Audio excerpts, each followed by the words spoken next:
Welcome to quick review. और quick review में current affairs का एक टॉपिक देखते हैं, जुडिशियल रिव्यू बिल 2023 या फिर जिसे नाम दिया गया है review of judgement and orders bill 2023 का। तो देखते हैं ये क्या है और इसके अंदर क्या क्या जो है वो चीज़ें इंट्रोड्यूस करवाई गई हैं। इसका थोड़ा सा बैकग्राउंड देखेंगे और साथ में इसके लेजिस्लेशन प्रोसेस को डिस्कस करेंगे, ऑब्जेक्टिव्स को देखेंगे और साथ में जो चेंजिंग्स आई हैं पिटीशन के अंदर उनको देखेंगे और इसकी इम्प्लीकेशंस जो हैं वो क्या पॉसिबल इम्प्लीकेशंस या क्या असरात जो हैं वो हो सकते हैं उनको डिस्कस करेंगे। तो स्टार्ट करते हैं। अब सबसे पहले तो देखिए इसमें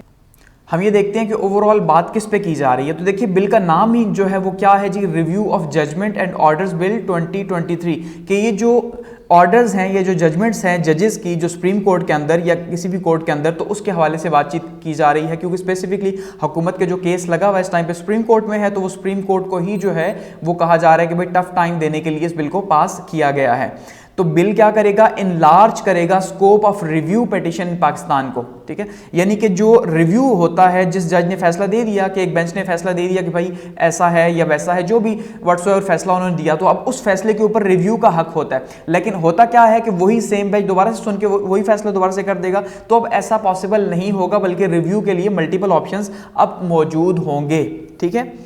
और साथ में बेंच भी जो है वो बड़ा बनाया जाएगा रिव्यू के केसेस के लिए खास करके।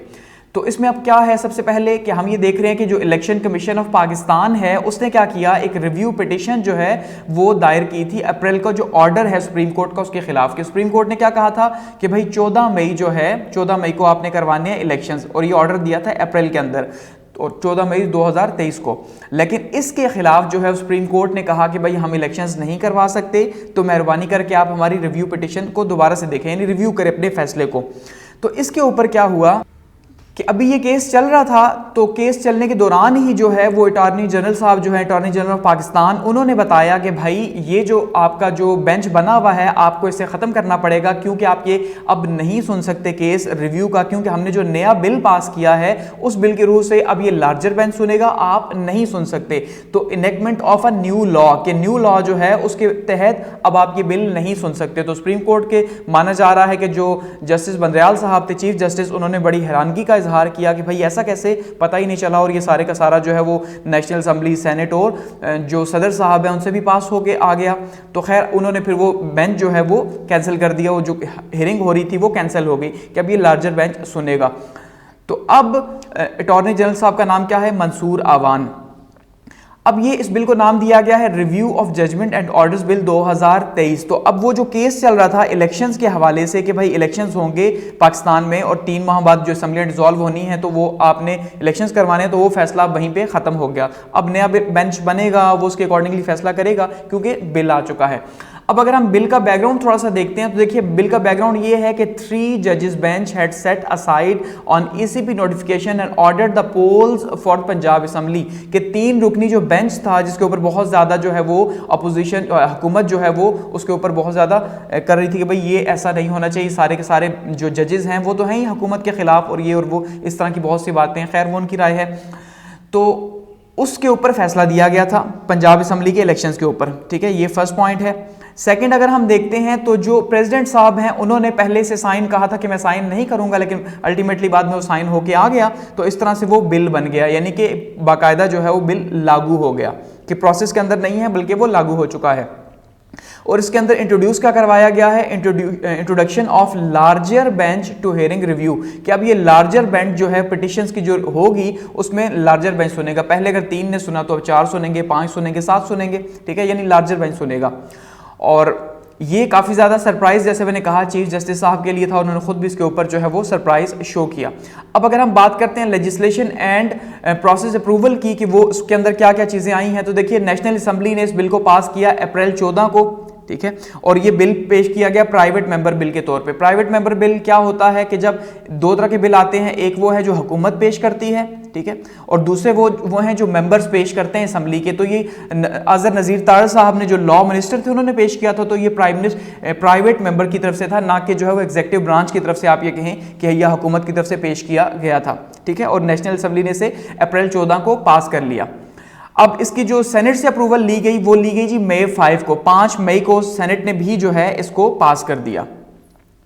ऑब्जेक्टिव्स अगर हम बात करते हैं कि क्या है ऑब्जेक्टिव, क्या है और स्कोप क्या है इस नए एक्ट का, तो इसमें देखिए सबसे पहली चीज क्या इंश्योर की जा रही है, कहा यह जा रहा है कि इसमें सबसे पहले जो फंडामेंटल राइट्स हैं जस्टिस के, कि हर एक का हक है कि वो इंसाफ हासिल कर सके या इंसाफ के लिए अदालत में जा सके। तो अल्टीमेटली अगर वहां पे उसे अदालत में इंसाफ नहीं मिलता या उसे किसी चीज के ऊपर कोई गिला है कि भाई जब भी मैं जाता हूं तो ऐसा है, जैसे नून लीग वाले कहते हैं जब हम जाते हैं तो ऐसा है, या पीपल्स पार्टी वाले कह रहे हैं हमारे बंदे को क्यों भेजा, यूसुफ गिलानी साहब को भी भेज दिया गया था, तो अब हम नहीं मानेंगे, ये फेवर करते हैं। तो इसका मतलब ये है कि ये कहा जा रहा था कि भाई जो हमारे फंडामेंटल राइट्स हैं जस्टिस के वो हमें नहीं मिल रहे, तो इसलिए अब हमें क्या है इस बिल के थ्रू क्या मिलेगा, हमें जस्टिस ज्यादा मिलेगा, हमें यह हक होगा कि हम अपनी मर्जी से चीजों को जो है वो सेट कर सके।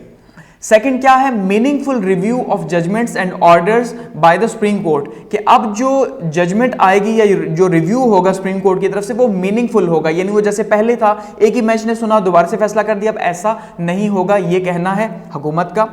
थर्ड क्या है, original jurisdictions under article 144 of the constitution, कि 144 जो आर्टिकल है कॉन्स्टिट्यूशन का उसके तहत जो है फैसला होगा। और फोर क्या है जी, स्कोप ऑफ रिव्यू जो है अगर उसकी हम बात करते हैं फैक्ट्स की, तो वो सिमिलर हैं to an appeal under article 185, कि वो 185 जो आर्टिकल है हमारा कॉन्स्टिट्यूशन का उसके तहत अपील जिस तरह से उसका हक है उसी तरह से वो सिमिलर हैं।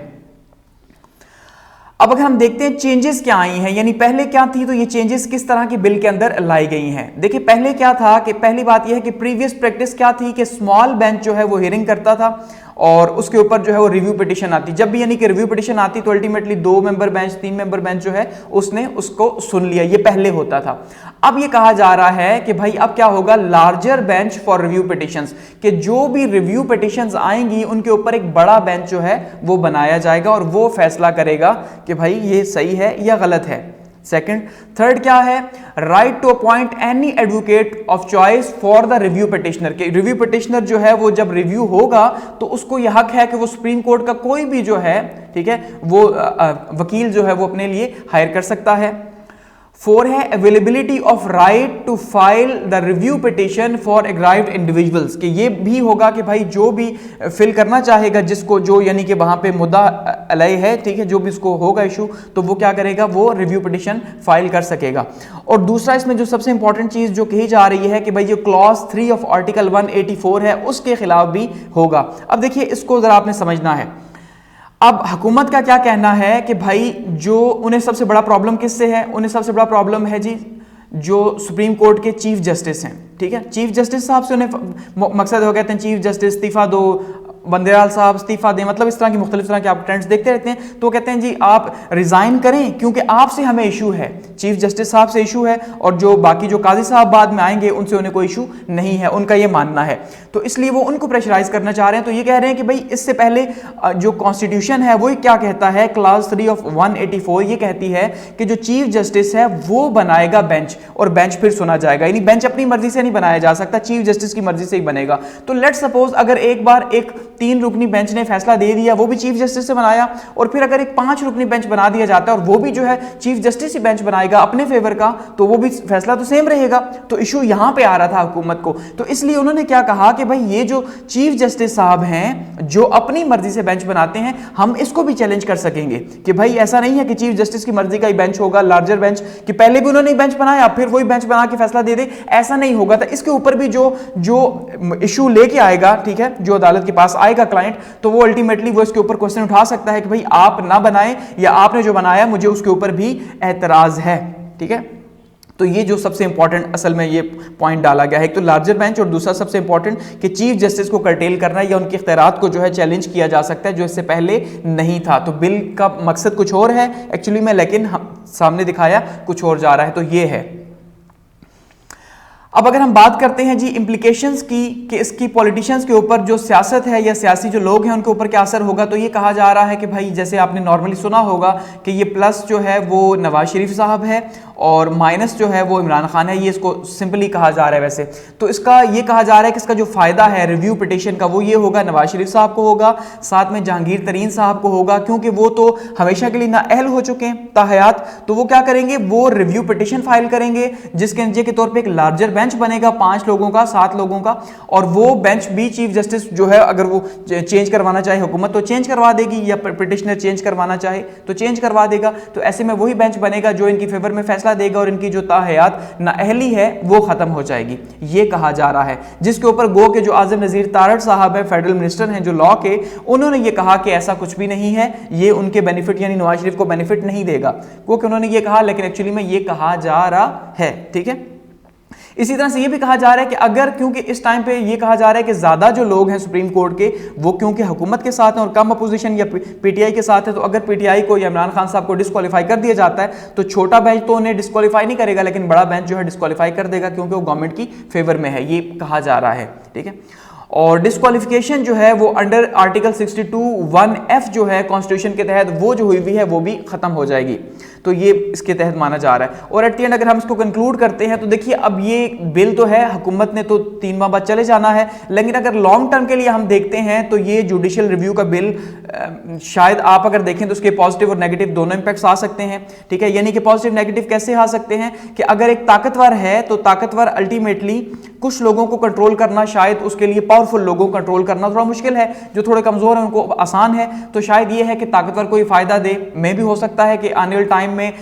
किसी ऐसी गवर्नमेंट को कि जब सुप्रीम कोर्ट को उनको पसंद ना आ रहे हों तो वो भी चेंज करवा सकते हैं उसको। तो ये पॉजिटिव नेगेटिव दोनों ही है, लेकिन फिलहाल इसको नेगेटिवली या क्रिटिसाइज ज्यादा किया जा रहा है कि भाई आप अपने फायदे के लिए जो है वो चीजों को अमेंड कर रहे हो, उसको चेंज कर रहे हो। तो लॉन्ग टर्म के लिए देखते हैं, लेकिन पोटेंशियल इसमें है कि पॉलिटिकल लैंडस्केप के अंदर ये ज्यादा यूज होगा। जैसे अभी नवाज शरीफ साहब को फायदा है, तो अल्टीमेटली ये कहा जा रहा है कि ये बिल भी जो है वो सियासी लोगों को ही फायदा देगा जो सुप्रीम कोर्ट के रिलेटेड या जस्टिस सिस्टम से रिलेटेड पेश किया जा रहा है। अब इससे हमारा जस्टिस सिस्टम क्या होगा, स्ट्रांग होगा, वीक होगा, ये जब इसकी एप्लीकेशन होगी तो फिर उससे अंदाजा होगा कि वो स्ट्रांग है या वीक है।